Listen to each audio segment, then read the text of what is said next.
All right, we can get started. Thank you all for joining to this Readiness and Adoption meeting, another meeting. So excited to see you all. Thanks for joining. And this this is the committee that me and my partner Rich host, and he is off today, so you're gonna have to make it just with me today. All right, my name is Seher Noor, and I am from the city of Detroit. And I don't know if Layla is here, but she is from San Jose, and help us. And Albert also is here, who helps and guides us on this, all of these committees. So welcome, thank you.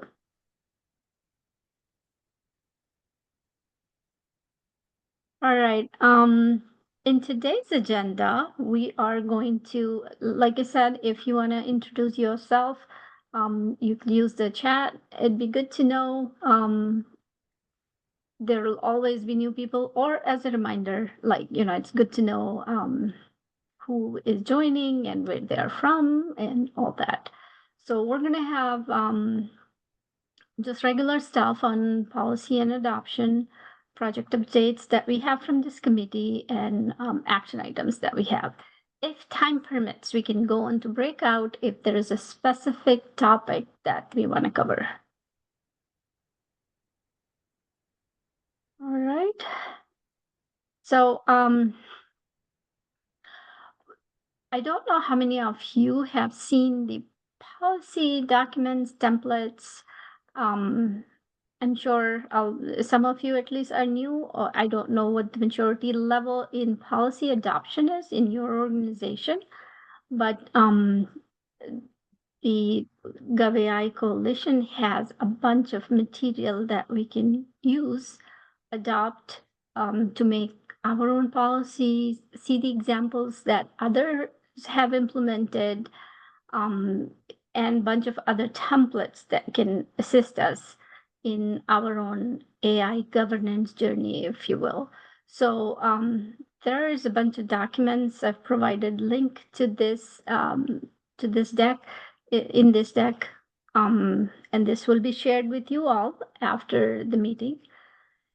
And you can go to the link and look at documents like the policy manual, fact sheet, incident report, and things like that. There's also a lot of other stuff, like, if you are trying to figure out how do I even get started, the 0 to 90 days, or like what the path looks like, and things like that is can also assist you. And if you still get overwhelmed and still need direction, please reach out to me, send me an email, and which is listed here. I can I usually form a group of few people together and do, if but if need be, we can do one-on-one too. So sometimes there are too many appointments that collect, so I do 3 or 4 or 5 at a time sometimes. So if you need help in that regard, I'm available. Reach out to me. Again, you will get the email from the deck that we will share later. Any questions? Otherwise, I'll move to next. All right, thank you. So AI for Fire, we have, I saw Jim joined. He has a bunch of stuff that he's doing. Excellent work that is so useful. I can attest to it. My own city was so excited to see all the material created and what we have. So I'll turn it over to Jim, and he may want to share his screen. Jim, you there? Thank you. Yep, I'm sending a request to share real quick. So I did speak with fire engineering training earlier this week. Yeah, I guess it was early this week, and they said it's not done yet, but the MOU is still in progress. They still don't see any hiccups. I think they're just working on through the details because this is new to them. It's not something they've ever done before because of our request that they share the content for free on their platform. So that's kind of the detail we're working through right now. But one of the main questions I have for the group, it has to do with my workflow and how things work at fire engineering training. So real quick, I just want to show you what I'm currently doing and make sure what I'm proposing is still going to work for the group to be able to review as I'm going through and creating stuff. So currently what I'll do is I actually write a lesson plan because it's a format that I'm comfortable with from 30 years in the fire service. So I'll actually create a lesson plan, and then from there, I'll create a PowerPoint. And then with the PowerPoint in place, I'll go back and actually narrate it. So I create a narration as though I'm actually teaching the lesson, and then cut and paste that into the PowerPoint so it shows up in the notes section of the PowerPoint. So that's all pretty clean. And that part of the workflow really isn't going to change for me. But it still provides me the opportunity to put out draft information for the group so they can look and say, hey, yes, I think this is working. We're going in a good direction. But probably 30% of my time now is spent taking the narration, having it done. I'm using 11 Labs to create the narration, but creating it in 11 Labs, bringing that back into PowerPoint, and then creating the timings so that we can export it as a video. So what fire engineering training actually does is they use a template that looks like this, and they only work off of the narrations. So basically, what I'm proposing is to make it faster for them, and instead of them having to extract all the narration out of the PowerPoint, that I'll just get it to this point where we have the PowerPoint, it has the text in it. That can then just be cut, pasted into their template. So it's super easy for them to go from at that point to take it and create the learning management system, that platform. But we won't have the end video product. And that's the question is, do we really want that? Are we still, I mean, it's not a great learning format. People are watching them, they're out there. But once it's in the learning management system for fire engineering training, I think that's going to be a much more popular avenue and for people to use the product.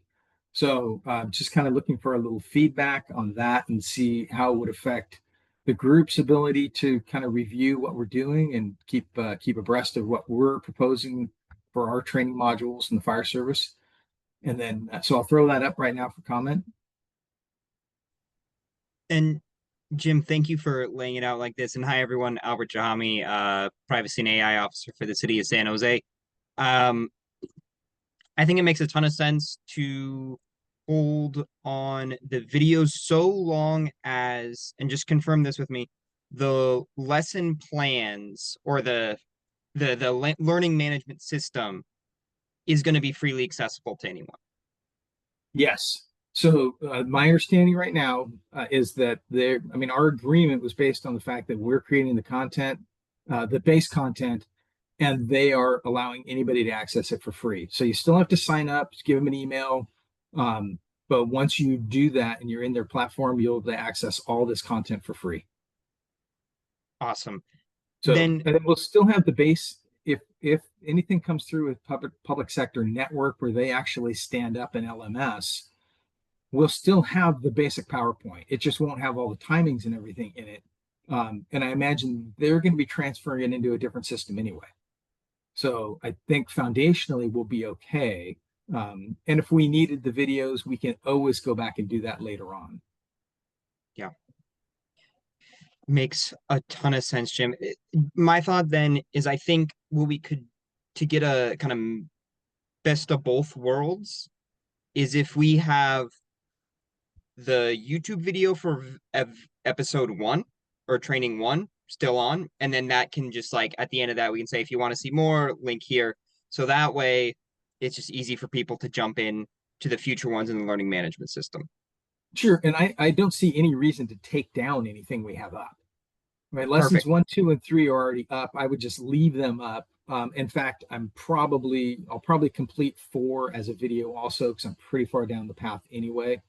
but then at that point transition to just having one learning management platform. Awesome. And then, yeah, appreciate the comments. Most folks have my email. I'll put it in the chat again. So you can send me comments privately too. I appreciate that. But I just actually got this 2 days ago, and this is the proof copy of lesson 2.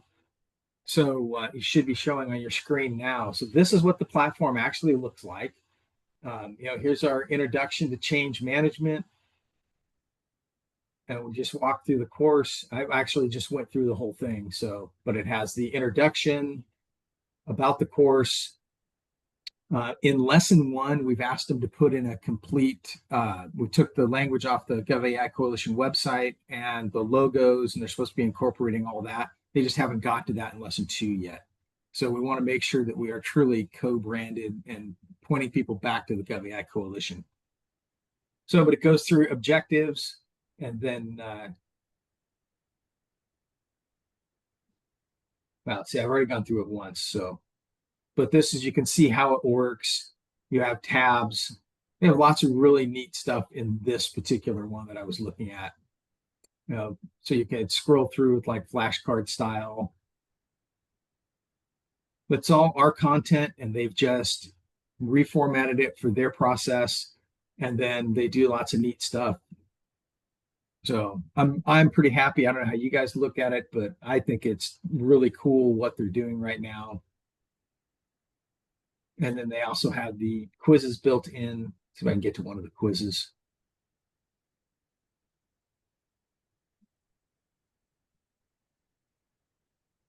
Well, it's not going through the same way because I've already completed it once.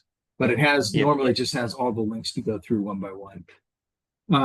But anyway, yeah, interesting. I like what they're doing. It looks good. I think it's good for us, for the GovAI Coalition, as well as for the fire service. And for those curious or interested, or if you work with a fire department or have a fire department, I just dropped the link in the chat to the first training session. Highly recommend sharing with them. It's a great place for their admin, leadership, and even just the firefighters on the ground. If they're trying to learn more about where does AI fit into the work that I do? How is it going to impact me? How does it help me serve my community better? Highly recommend you share it with them, take a look at it. Jim and the team have done a fantastic job on making this really something that's both grounded in government and valuable to government.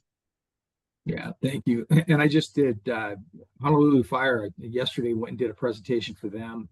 And they're very forward thinking and very much at the early stages of working with AI. So, and essentially did a lot of what's in that lesson 1, and they thought it was perfect, really enjoyed it. So I think just a little more reinforcement that we're on the right track there with that first introductory lesson.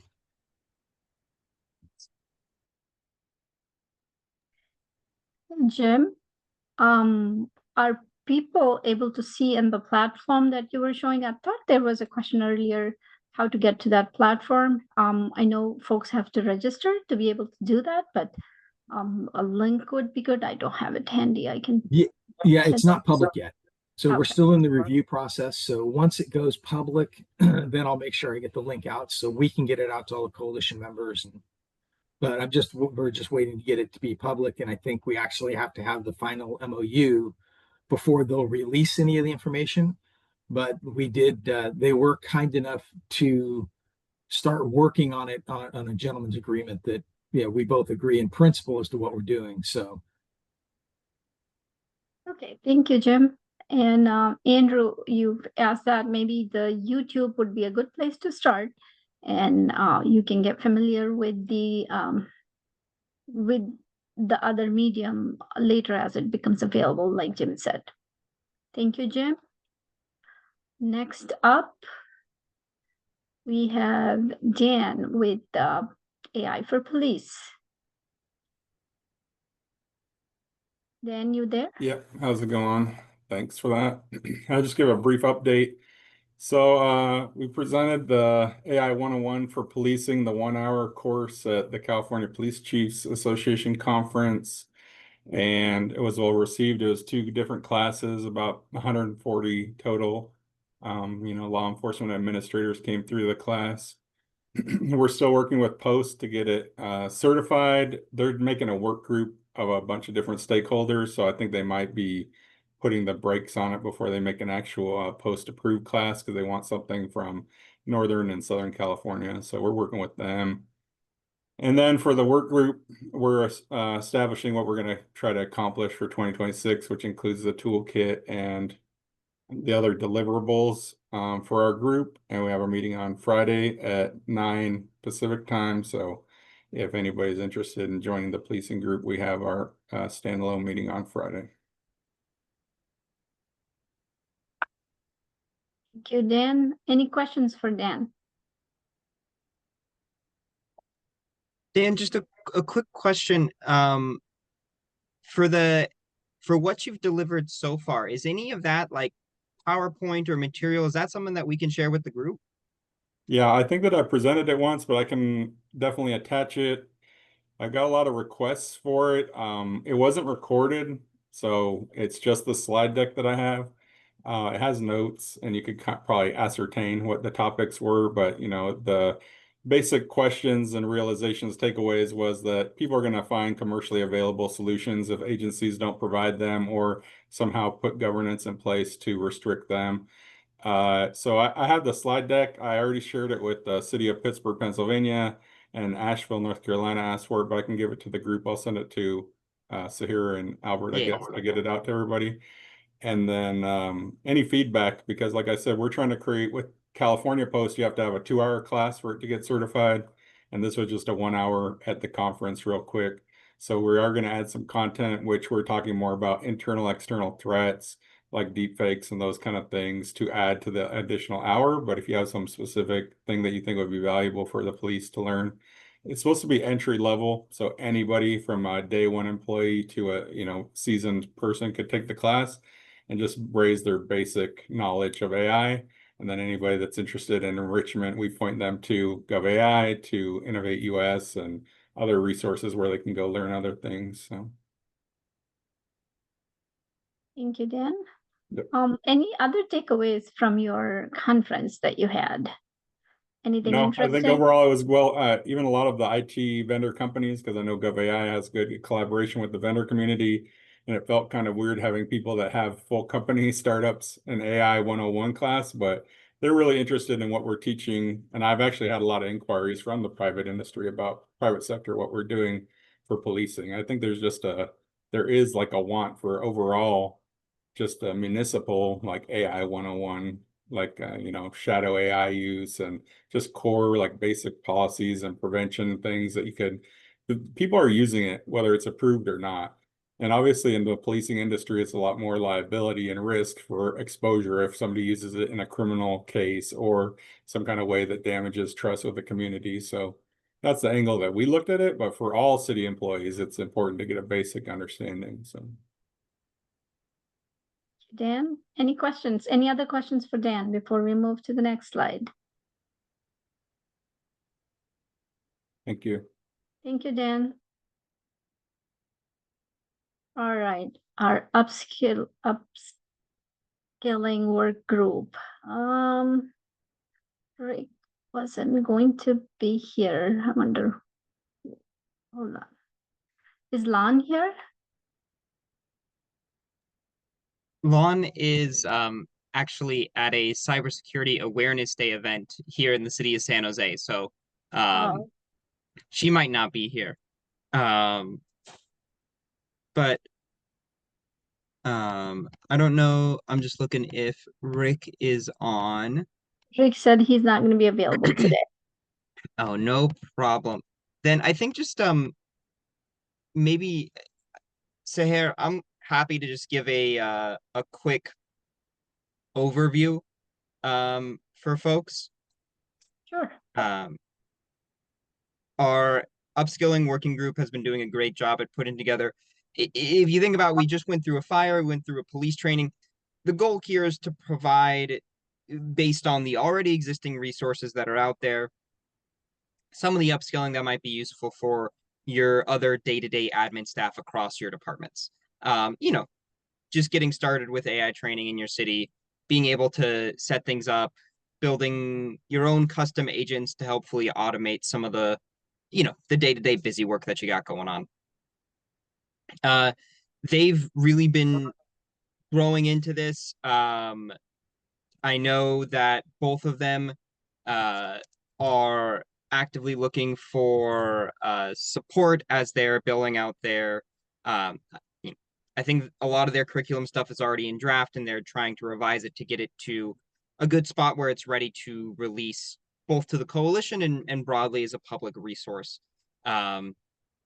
So I'll just drop or Zahir, if you've got I know you've got the slide up, if you're able to just copy that email address at the bottom and just paste that in the chat for folks that are interested, again, if you're thinking about supporting broad, generalist AI training for government, this is the space to be. It pulls a lot from the great work that Innovate US has done and others, and just kind of points them in the right directions, helping them out a little bit. Take a look at them, join the conversation on the Slack channel. Yeah. Thank you, Albert. That's excellent. Yeah, if you have any questions, or generally if this is a committee, but if there are work groups within the committee too, if you want to join the larger committee or the subgroups, one or two or all, just let us know, or like the email that is hosted, that is for the upskilling work group. But yeah, if you have any questions or have any interest, let us reach out to us, and we can help guide you in the area. All right. Any questions, anybody? No? Okay, next up is Denise. I see Denise, you're on. She is the CIO of South Bend.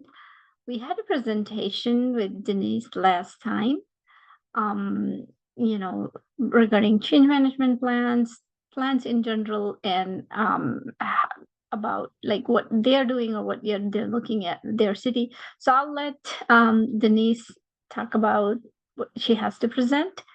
And thank you, Denise, for joining and doing this. Absolutely. I'll share my screen. Just kind of a quick update for everybody. Let's see.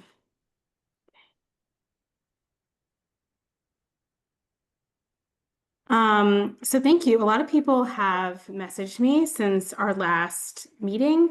I really appreciate the kind of questions and engagement we've gotten from everybody. But wanted to give a quick update. And also, there might have been some people on this call that didn't attend that meeting. So I'm happy to do a quick overview of what we discussed.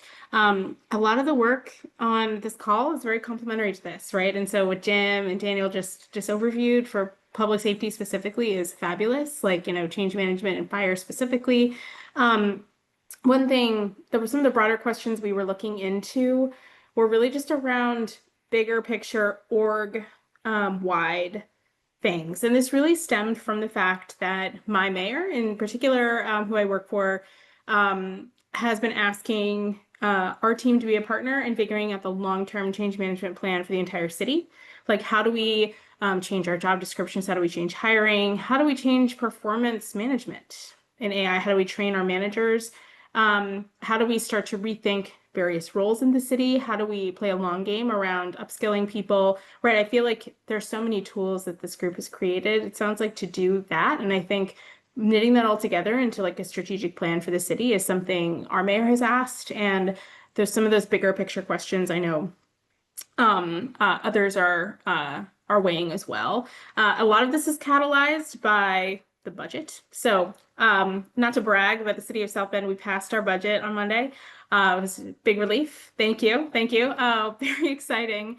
It was not as horrendous as we had thought, but I do think we're entering several years of really hard trade-offs. And, I don't know about you guys, but council is bringing AI into that conversation, right?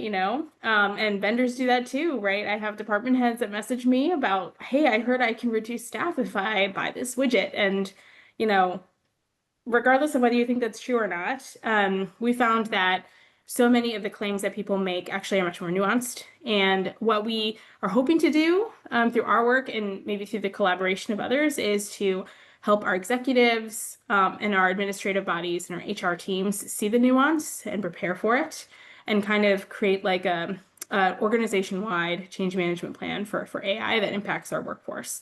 And so these are kind of the big questions that we are grappling with in South Bend, which many of you are already thinking about for specific teams, like how do we train AI? How do we responsibly supervise a workforce that uses AI? This is actually a question we're getting a lot of, especially with teams where some people are using it and some people aren't. Like, how do you manage that, even just from a performance standpoint? How do we frame long-term workforce change management in the context of generative AI? How will our org charts change? How will the nature of project management, product management, marketing, administrative assistance, how will those jobs change? How do we ethically prepare for that? And then how do we align incentives in our workforce so that people are a part of it and not victims of it? And so these are the things that we're thinking about. And this, in case anyone's interested, this is how I personally feel about each of these questions as it relates to my city. But these, again, just as a demonstration, these big picture things are what we're grappling with now as they relate to culture, performance, role level change, skill level change, right? And so we are looking to get a group of folks together and think about this, hopefully with some of the input from Albert and others in GovAI, think through a complementary project or conversation that aligns with all the other subcommittees that exist in GovAI that's additive in this space. Actually, I'd love to introduce everyone to Anmol, my colleague at the city. She is going to run point on this and kind of gather contacts and get everyone together on this topic. Anmol, if you want to unmute yourself and introduce yourself. Yeah, thank you, Denise. Hi, everyone. I'm Anmol. I am Technology Equity Manager with the City of South Bend. And as Denise mentioned, we at the city have been working a lot closely with training staff with how do you use AI responsibly, ethically, with updating our ethical AI policies for the city, as we continue to also look into broader workforce management and plan. To that end, I look into a lot of this stuff for the city and have been lately doing a lot of training programs. And as Jim mentioned, how different departments sort of have different needs, like a fire would have a different need from like a legal department as opposed to a mayor's office. So we are grappling with these questions and learning together as we solve to this end. Very excited to take up on the work of broader workforce change management. I think as a city, we and all of us, many of us are dealing with the same questions, and it is better to sort of look at the problem together. And I'm very happy to take over some part of that, part of that work from now on. And I apologize. Some of the reason why getting this group together is stalled is because I will be leaving my role at the city and transitioning to a new role at the Partners for Public Good, which is just like, Emily from San Antonio was also snapped up by them. So I think there's a epidemic going on, but I think I'm really excited to keep engaged with this group if that aligns, with everything this group would like to do. But would love to support and keep going. But Anmol is going to be the captain of the ship, and you'll be hearing from her soon. We've crafted some next steps. We'd love to set up like a sub meeting in November, potentially also just doing something informal for folks going to the GovAI Summit. So you'll hear from Anmol about that. A lot of you guys have given both of us your emails already, and so you'll hear from us soon. And we'd love to circulate a survey. Just like this is a big kind of nebulous area. We'd love to focus in on what would be most useful to the group to start with. kind of whether that's big or specific. This could turn into anything from like a deliverable, like we're seeing other people do. It could also just be a safe space to talk about some of these hard, undefined topics right now. Whatever it needs to be, honestly, is I think something we would like. And we will circulate that and just check some temperatures in the room and see what you guys would like to discuss. So here's Anmol's email address. So please, maybe you could stick that in the chat as well, Anmol. And for those of you that have already emailed me, we have noted that. You're going to hear from us soon. But others, feel free to jump on the train and we'll start coordinating. Excellent. Thank you so much, Denise and Anmol. And congratulations, Denise, on your new role. And Anmol, welcome to the group. And we look forward to working with you and have your wonderful participation. Thank you, Sahir. And likewise, I'm looking forward to this too. Thank you. That brings me this, just to gauge in any quick way if possible, how many of you are attending the conference in November? The coalition, this is the second conference. You can put it in chat, raise hands, whatever. But you know, I'd love to see you all there. It was the first was to me, it was very, I felt like it was organized so well. I learned a lot from people, and we also have a specific session just for the government employees and not the vendors. That was also very useful to see, connect actual use cases to see like where they implemented and how it is being used and things like that. And then the rest of the conference with the vendors and all the speakers and sessions there, it was so much to unpack. And it was, I personally, to me, it was very, very, very useful. So I highly encourage everybody to join. And if you guys are joining that, let's connect. I know we've virtually met, and I'd love to see you in person too. So let us know. We can at least get together while we are there. Any questions on conference or anything?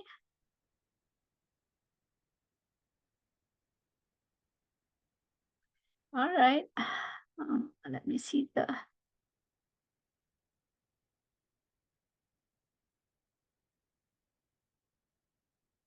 Yeah, San Jose is beautiful. All right, moving on. We have just wanted to remind everybody that we have quarterly webinar as well, where we cover everything, like, you know, if folks are new or just need a revision, or what have you, on a number of things that from the GovAI Coalition website. There's a bunch of templates, you know, documents, use cases, and all that, and material on different presentations and stuff from different work groups. So this webinar was more for like time to time. We introduced the whole thing again, and say what is there, how to navigate, and walk you through a lot of introductory things. Again, like I said, whether it's for new folks or people who need a revision, I myself sometimes forget some of the links, and I go back and see that. So for example, when we were looking at fact sheets, which one other person called it risk assessment document from vendors, if you're trying to implement AI, how do you capture that? What do those, like, we have a template, you can borrow the template, you can modify it to your needs, and then the beauty of it is you post it on the coalition website to see what how you've modified it, so that others can learn what was useful, what's not useful, and things like that. So back to my story of what we were using the fact sheet template when we were asking our technical team of how to weigh the responses from the vendors on the fact sheet or the risk assessment documents from our vendors. I had to go back and see, okay, what does each of the field means, and how set up some kind of guidance on how much we should weigh to each of the categories and things like that. So that's one example, but there's a bunch of other stuff that you can use. And this webinar, the link provided here, goes into details of what each broadly different categories of templates and what the templates are, how you can navigate, how you can get started, and any other things that you might be looking for. So any questions on that?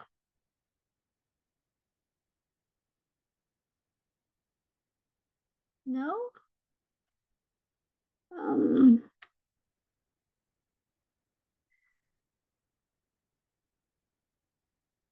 Dan, I saw you posted in the text too, and if you can also send me the email, I can include with the rest of the material that I'll be sharing with the me or Albert, whoever will be sharing the deck from today. I can include your document as well.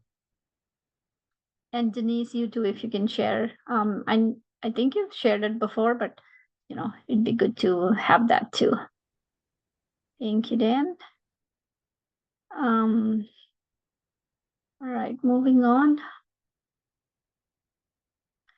So this committee, the Readiness and Adoption, it's about education, and a lot of education material is there. So the link to the folder is provided here on this slide. And just generally, like everything that's there in the space that is also there, just as a reminder. And from time to time, I still get requests from folks on trying to attend this meeting. Maybe somebody forwarded the link one time and you attended, or attended with your colleague, and you are like, after a few weeks, you forget how you even got there. And trying to figure out how to get back to the committee or know or have the calendar. So I've provided a link to register. Once you register, you can download the calendar, or it will be on your whatever calendar you have, Outlook or what have you. And that way the link will be there and the reminder will be there. So just for that purpose, I included that.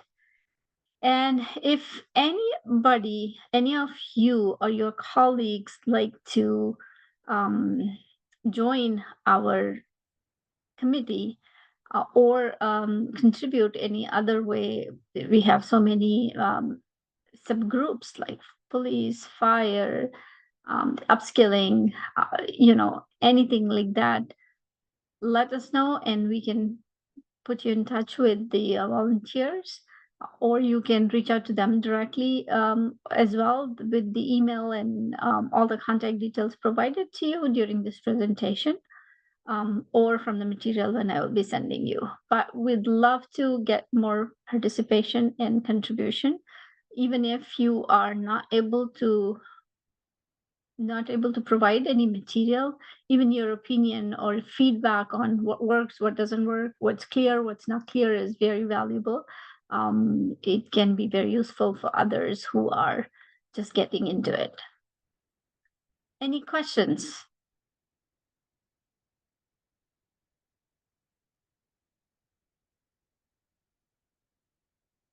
I see the question of where you can find this deck. It would be in this education folder. And I will also be sending, me or Albert or somebody will be sending you in the next few days. We'll send you this deck to all the participants from today. All right, any other questions?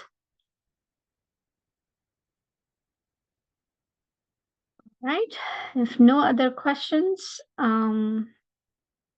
we have few minutes. If you want to break out into rooms, we can do that, but I don't know if we have any specific topics due to the conferences today. A lot of our volunteers with the subgroup leads are not available today. So, but if there's anything compelling, let me know, and we can get into that. Otherwise, if no other questions, I really thank you for attending, and good to see you here.